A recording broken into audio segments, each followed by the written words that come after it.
When people come to Kung Fu Hot Dog, they come here for the atmosphere and the attitude. Wow! You're watching Jason King for Kung Fu Hot Dog. It's crazy. Looks like you've been missing a lot of work lately. I wouldn't say I've been missing it, Bob. Good one.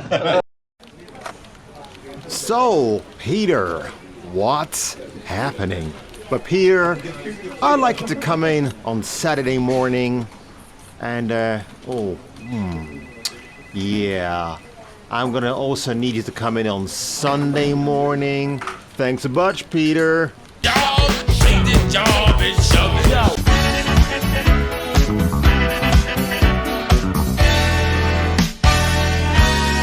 Looks like he's got another case of the Mondays. Well, in case you didn't guess already, Office Space is not just my favorite film of all time, it is also my favorite comedy of all time as well. Penned, written, thought of, conceived by Mike Judge, the man behind Beavis and Butthead. And by the way, if you haven't seen Beavis and Butthead Do the Universe, make sure you watch it. It's absolutely hysterical. Mike Judge, also the man behind Idiocracy, King of the Hill. The man is just a bona fide genius. And in case you think I'm just here for the sake of thinking that Office Space is a great film, that might convince you. This might also convince you. The only thing I am missing from my collection, you've guessed it, the swing line red stapler, but I'll get onto that in a short while. So, Office Space, 1999.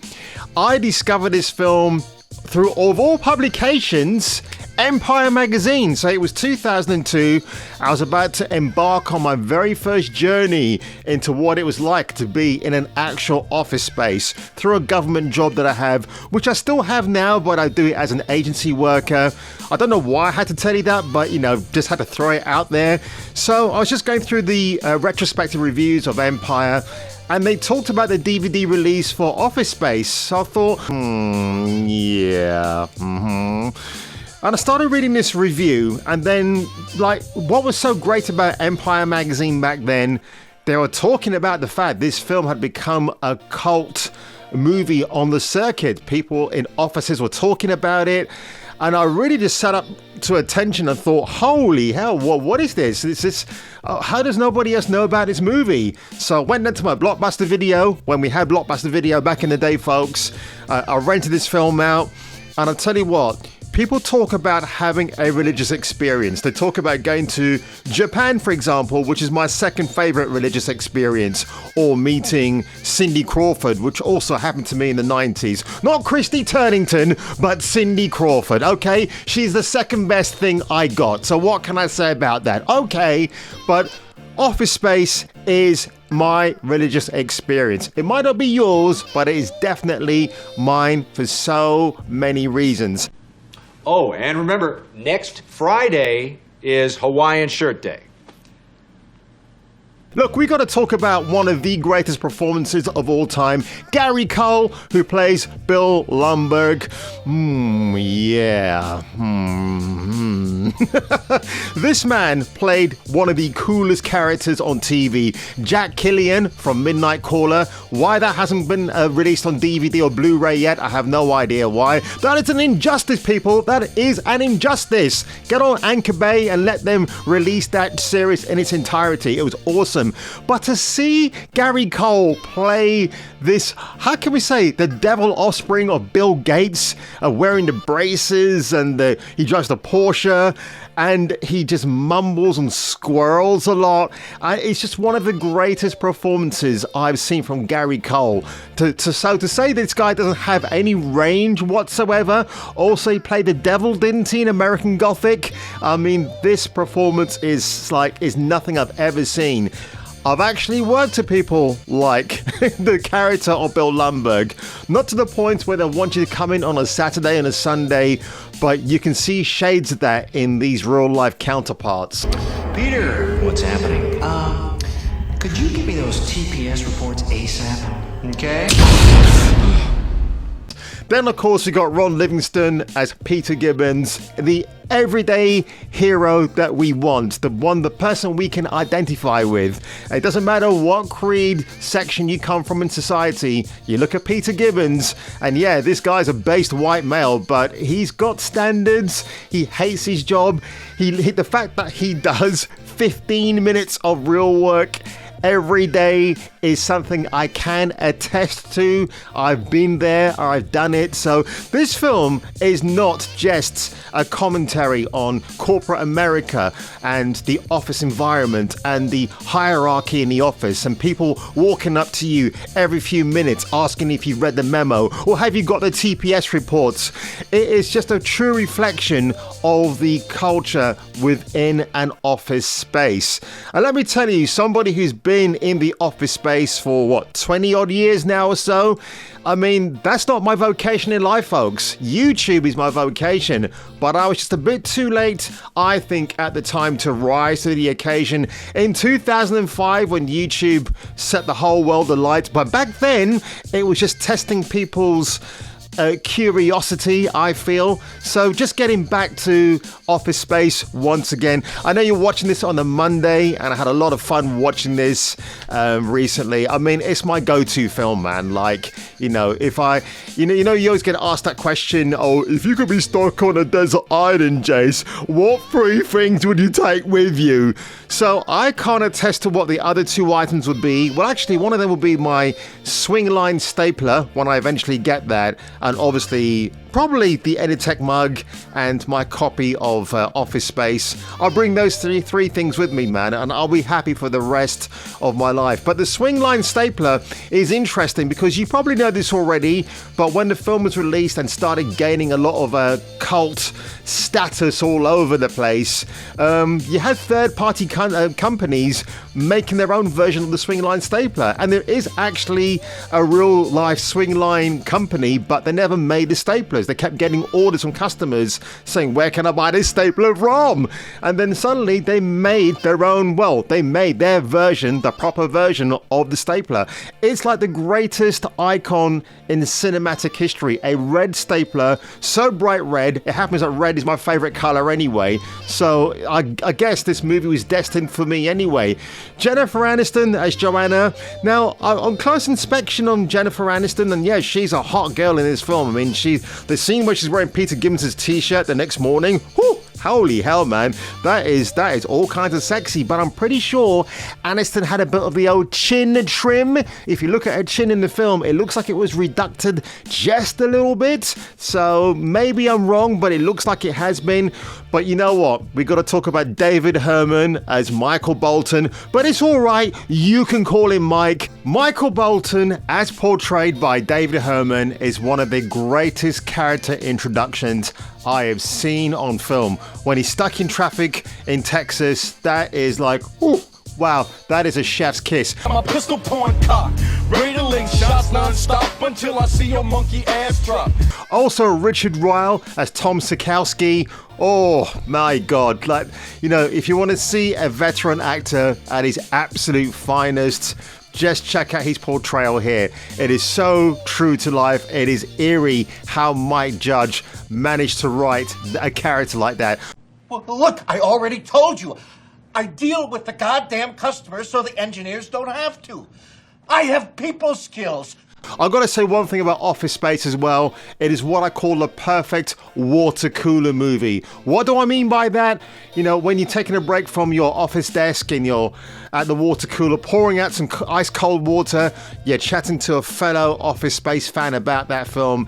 It's moments like that. It's moments like that you don't get with modern day movies in general. And Samir Nahinanaja, I had no problem pronouncing that name, played by Naidu Ajay. This trio of people are so fantastic. They really nail the essences of their characters so well.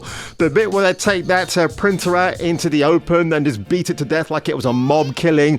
Love that. One other thing I've got to talk about this movie as well is the location of where it was shot. So for the longest time when I was watching this film, I didn't know what part of America they filmed this in.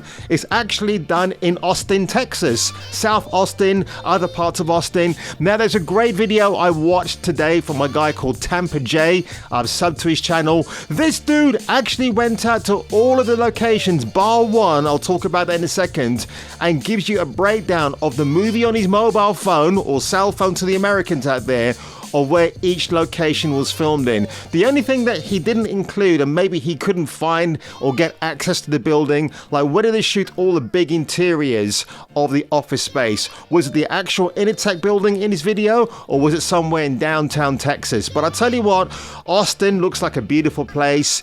Maybe in the next couple of years, when I go to America again, Austin, Texas is where I like to go to, actually, because I've had a couple of new friends up there, so that might be my excuse to go and see them. But Office Space, I cannot praise this film enough. You got to get the edition that I've got here. I'll flash it in the camera right again because there's a ton of great special features. If you check out the deleted scenes, there is actually a deleted scene that lasts for about 30 seconds, and it's Peter Gibbons talking to Mike and Samir about Bill Lumbergh's funeral. Like, did anybody go? And it's just like, wow. So the possible scene that could have made it into the movie was Bill Lumbergh dying, but I'm glad they didn't do that because Bill Lumbergh is just one of the, you know what, he's an unsung cinematic villain. People talk about Hans Gruber, or they talk about who's another bad, or Thanos or Darth Vader. But for me, I've got to say that Bill Lumbergh might be the most underrated, unsung, greatest villain we've had in cinema. The guy's a true genius. Milt, we're going to need to go ahead and move you downstairs into storage B. No, I was told I could not. And nobody but Gary Cole could have played this guy.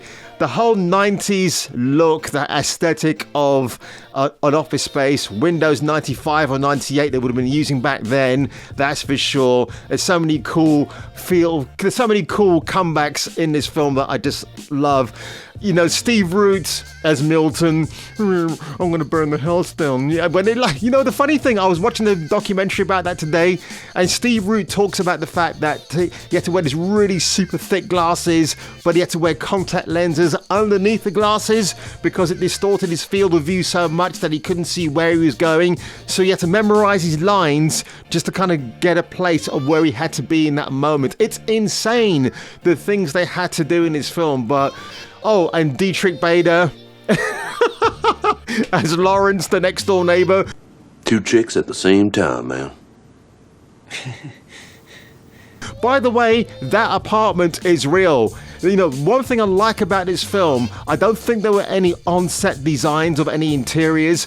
I'm pretty sure everything was a real location, shot inside and out in some cases, but the part where Lawrence shares his next-door viewing habits with Peter Gibbons, that's a real apartment, and actually it's in Tampa J's video as well, which blew me away. I thought, wow, I was right all along. So Office Space, 1999, Mike Judge, the greatest director in my opinion when it comes to comedy, maybe the GOAT. I love Mike Judge. The guy is just unabashedly, understatedly, really, really funny. He's a terrific dude. If you've never seen Office Space, I don't know why you're watching this video. Just go ahead and put it into your VCR if you still have that, or your Blu-ray player, or your DVD player, and just enjoy why this comedy means so much to me.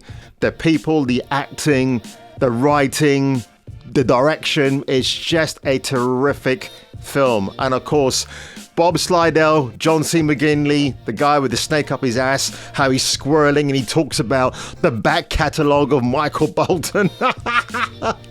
That's a performance that, holy hell, when you talk about, forget about Daniel Day-Lewis and his commitment to the role, John C. McGinley and his endless retakes or redoings of Michael Bolton and celebrating this guy's history of music and his desecration of the music, in my opinion. Says, I thought it was Michael Bolton from Office Space. You have some competition. Yes, Did you ever see the movie? I did. I'm trying to get Mike Judge to do an Office Space too. And you're going to appear in it? Appear in it. I want to star in it. It's something to behold. And I've got to talk about the rap track as well, like the songs they use in this film by Ice Cube. And I think Biz Markie was one. Take this job, take this job, take this job and shove it. I can't say I'm a big fan of rap music, but honestly, the tracks Mike Judge picked here is when rap was really good, when you could understand what the rapper was talking about, and I appreciate that. Rap music today is shit. Rap music from the 90s, oh, it's the business. It really is. Hey, Peter. Yeah. Watch out for your cornhole, bud. Okay, Lawrence.